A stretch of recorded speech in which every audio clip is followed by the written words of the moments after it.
Hey everybody, Father Matthew Graham here. I'm sorry that I could not join you this evening as I had prior commitments for a study group I am with some other priests and theologians. We set our date a few months ago, and so I have that going on this evening. But first I wanted to begin off saying thank you to everyone for taking the time out of your Thursday evenings to last almost 2 months now, or going almost 2.5, for committing to come to these courses. And truly, hopefully, there's fruit that you've received and things that from there have impacted your own thought process, your own prayer life, your own ministry. And then now reflecting on it probably this evening is, all right, how are we being called? But along with that, thanks, it's also to keep in mind that today marks 5 years ago when the catastrophic floods hit this area. And something, unfortunately, that I cannot relate with. I remember watching it on TV, but I know how, besides where in the room I am, was flooded in most of this campus, but all of you. So I know the impact that's had on so many in this area and still impacts. So I encourage you, if you have not prayed about it already today, to keep them in your prayers. And now I'm also grateful for this opportunity that Patricia's given me to share some thoughts for you on my kind of outlook on some of the questions that you've been kind of reviewing tonight. I'm not sure if it's been beforehand or we'll talk about after. But the idea of first beginning with that thoughts of being missionary disciples and bringing that down, and you probably have already done it. But let's first off look at the word of disciple, is that hopefully we all see ourselves as disciples of Christ.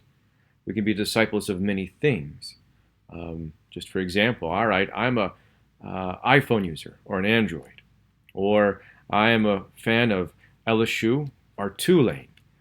That truly this idea of discipleship for our society, the word may not be there, but how much we follow and put everything in towards it can say, all right, well, truly I'm a disciple of this or that. So hopefully by coming here, ultimately you see your calling as truly as disciples of Christ, and that's where it begins for us. And so then that discipleship is then being one who is a true student. How am I continuing to learn?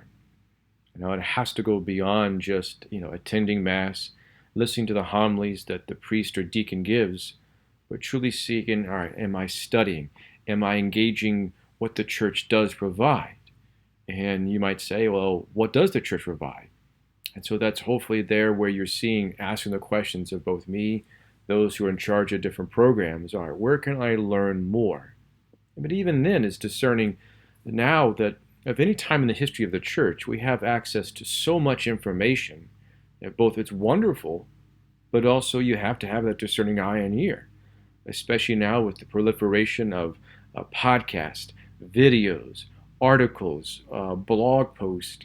There's so much that can be absorbed, but also so much that can be skewed in one way. It's all right, here's what I present. And so then that's where, even like say, if I preached it beforehand, even my own homilies, what the deacon gives is trusting what we're saying, but hopefully taking everything with a discerning ear and say, all right, how does this mean for me? But also, is this the truth or not? Is this what the church teaches? So there has to be some level of trust, but also realizing, all right, where are they getting their information from? So part of what I see in your own work right now is knowing that learning is never done, and that it's something that has to go beyond what just we receive in the weekend masses, or even daily masses. And that is a challenge for me as a priest. I've been ordained now 6 years as a priest, 7 if you as a cleric. I was ordained as a deacon for a year. Some say I'm still a deacon, which is true, but also within 6 years of seminary. So even for the last 13 years now, I've been learning a lot, reflecting a lot, but I still realize there's so much more in my own faith. Now you can take that on top of a lifetime. And this coming week, I reach a milestone. I won't say what in my age, but still I know it's a lifelong learning and still so much more to go. So part of being disciples is realizing that. But the other part about discipleship that is important, and one that I know reflect upon and I need, and as priests we need to do better, and as a parish, is prayer. To truly be a disciple means you're also one, seeking a relationship with Christ. Yes, you're listening to him, following his teachings, but also truly be a true disciple is to be one who is in relationship with. And so the other important thing I encourage you to do, and above all else, is prayer. That's a challenge for me as a priest. It's a challenge for you in whatever vocation you have at the moment in your life. But really, truly, for all discipleship, it has to begin with prayer. And so I encourage you, if you're not praying every day, to build upon that. Now, I'm not asking you to do a holy hour every day, but some people might have that availability, that freedom. Others may not. But at least there's a moment every day that I'm dedicating time to having that relationship with Christ and growing. Because we can see the adverse effects that happen within the church. And we see that the history of the church of when prayer is not happening, it all becomes about doing. And really then it's more about what we're trying to do on our own success rather than necessarily of what the Lord is calling us. There's always a challenge when we see a priest leave the priesthood or anyone leaving ministry. But I've always heard the story of that, the first question a bishop asked to a priest who's leaving, when did you stop praying? That's the first question I've heard, they would ask. And so it gets me thinking that ultimately, and I've learned my own experience now being ordained a priest, it's not about what I do. It all begins my identity as a priest and my relationship with Christ and how everything needs to flow from there. And much as just as I look as a pastor providing a vision for a church, a parish, a group, that really I have to see this is not my parish, not say my staff, my parishioners, that these are the people I've been called to serve, and that I'm building up the Lord's church, what He wants taught, more than just what I want. And so that's where it has to come from prayer as well. So I think for our discipleship is the importance of prayer, study, and then truly seeing how in my own life am I integrating everything I am learning to truly to be a disciple, that someone sees me, encounters me, they know, all right, there's something different about them. There's something that is guiding them. And most of us know it's more than just the words we say, but by our actions. And so then it's always that constant with prayer is evaluating, how am I living out my discipleship with the Lord? And so then add on top of that word disciple, missionary. And that idea of missionary means of then going out. But it's not limited to say, we always think of missions, that you have to go to some foreign off place in order to truly be a missionary. But how we know in our own area, especially in our parish boundaries, that we are a minority, that we are the few who have responded to the call by Christ, and seeing it within the Catholic Church. And so really our missionary work begins here at home, begins in our marriages, begins in our families, which are some of the toughest missionary fields that you ever find. But along with that you have as a way as missionaries, you're going out into our society, into our world, of truly engaging in a way farther than I could ever, or Father Taylor, or any of our deacons. That truly this is where you become those missionaries going into the world, sanctifying the world, bringing the Word of God, teaching about the people of the faith, but also walking and journeying with them. And so this is where then as being disciples, along with being formed, is now going out. And I know looking through some of the questions that Patricia sent me, and I think maybe reviewing your chapter, are the challenges. And I think one of the challenges, and it's not to say about our own parish, but my own life as a priest, and reflecting back of my own parish life and stuff, of how insulated we can become. I'm an introvert. I'm a creature of habit. I like being a homebody. I like where it is comfortable. And so I know for us is that the same mentality can creep us into as a church.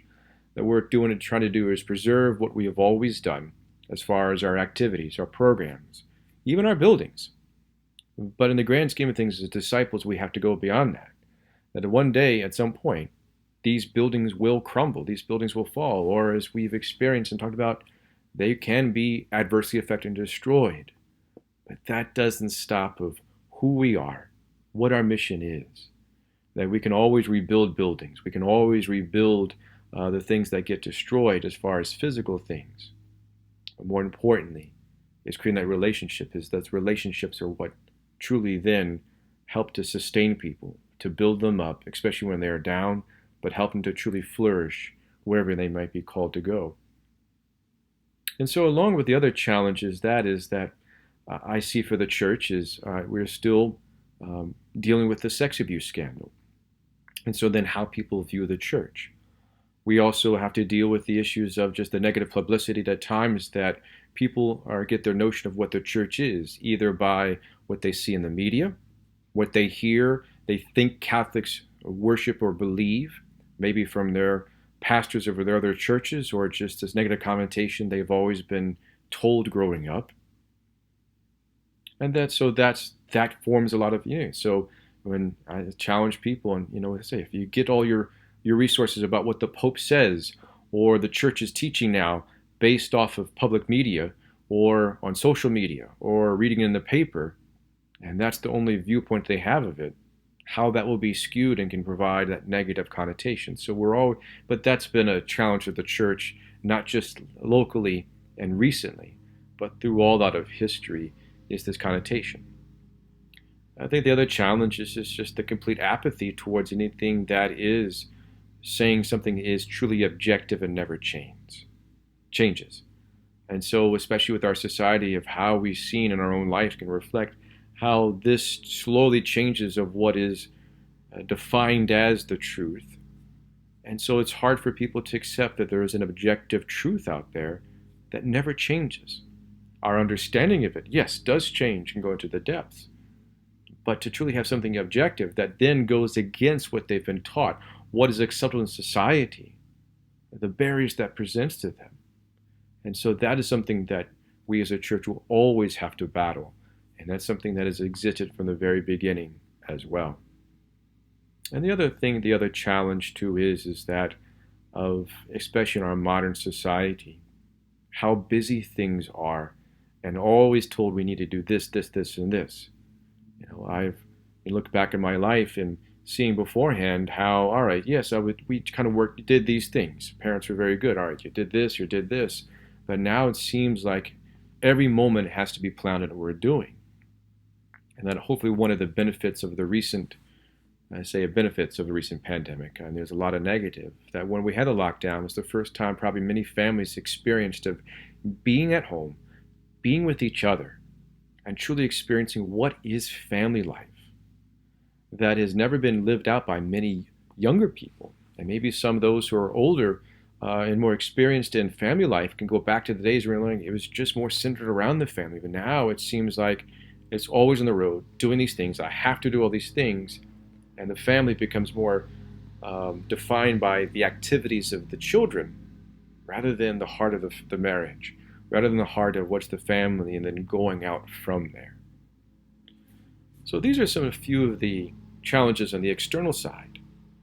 Now, internally for us as a church, as a parish here, is always the kind of the mentality, well, this is always we have done it, or this is the programs that we need to do. Basically, we just do the same things and over again. And so I know I'm being challenged of always looking at things. So basically, having a viewpoint from the outside is I know we'll always run up against some friction for changing certain things here or there, or this is the way we've done it. But as I asked the staff recently back in the beginning of July, especially looking at our programs and how we approach things in the office and even as a parish, many of our parishioners is, all right, is what we're doing bearing supernatural fruit? Or is it doing something just to do something? And there's a difference in it. That while we can have as many programs in the world, but if it's truly not bringing people closer to Christ, it's not truly bringing them to the faith, much more than just numbers or having money come in. That ultimately is what we're doing, bringing people closer to Christ, transforming their lives, their families, our society, and truly building up the kingdom of God. And that is something that you and I have to look at in our life and how we approach things. And for the other things is that I kind of see with, the parish life at times is that we have to change with the times. And so I know looking in our own parish that we have to work on our technology and how we approach people, because is a wonderful way of evangelizing, because so much of people are looking for something. And with the current pandemic, more people are isolated, more people are not comfortable maybe going out. But also the reality for many people, especially for those who are younger, that truly that relationships are much different than just talking with somebody. that how much is defined by technology and the screen. And so that we have to not be afraid of I think one of the popes, or you just hear the digital continent, that we have to go out there. And so we have to do some work on our own programs and such. But also that being us as missionaries, not being afraid to share and go out, that we as also a parish need to go beyond just our physical property here and go out. And that's kind of what your work is, and my challenge to you is it's also a challenge to myself. As I said, I like to be walled up. I can easily just be in my office, taking care of things, doing this, and all centered around here rather than going out. Whereas truly being missionaries, disciples is going out. To echo the words of Matt Fradd, I've been listening to his podcast at different times. He goes, God bless our Protestant brothers and sisters who are not afraid to go out one-on-one and say, hey, do you want to study the Bible with me? Hey, do you want to talk about Jesus Christ? Even as a priest, that can be hard, especially as an introvert. And so for us, part of our journey as missionary disciples is that it's not about big programs, big numbers, but how do we begin one-on-one with people? And that's going to be one of my challenges to you is, how are you approaching discipling somebody else one-on-one and having that conversation with them? And not as a way of forcing them in, not as a way of proving your point, but getting to know, as Pope Francis talks about, as an accompaniment of journeying with people, opening their hearts and minds. And then going from Pope Paul VI to John Paul II, Benedict, and now Francis, is that this new evangelization. And that is part of work as missionary disciples, is truly not, of giving more information to people about the faith. It's truly evangelizing them to come to know Christ, to kind of walk with them, and truly build that relationship with them. Because that's what's going to truly ultimately do the work, because it's nothing about us. That our work as missionaries, disciples, is going out and helping people have that encounter, and in some ways turning all over to the Lord, and then just being that vessel for Him as we go from here. And so that's one of the things that I know I would like our parish to work on this coming year, is to, one, go out more of our boundaries, out of this physical space that we have here, as you can say the head and the heart, but going out to the extremities. And how do we reach out? 2 is working on prayer and teaching people about prayer. Because I think that is where is now Mass has just become this part of it, is always that routine, how easy it is. Now the other part for us is to go out and about prayer. So that's something that hopefully you've learned more about, can help people learn. And if not, please, that's something you need to challenge me, Father Taylor, and those in leadership. All right, teach us how to pray a little bit more, of what are the different forms of prayer. The 3rd is then, how are we being inviting for people? Whether it's maybe we can realize not everything begins at Mass. For some people, that may not be the right spot, but bringing them into a program that we have, maybe a small group, maybe it's a small discussion group, a Bible study, or just one of our activities that go on that get to just know certain people, so there's something here deeper. And then bring them into find ways to encourage them to kind of learn more and provide them the necessary resources there. So those are some of my thoughts as just about being missionary disciples, some of the challenges as a universal church, a local church, but also maybe my encouragement for you as you wrap up this program, but realizing it's finishing one thing, but beginning something new. So thank you for your time. Thank you for listening to me. I hope to see you all again soon. And if there's anything that I can do or the church can do for you, please never hesitate to reach out, and know of my prayers for you as you continue work of following the Lord and helping to build up His kingdom. Thank you, and God bless.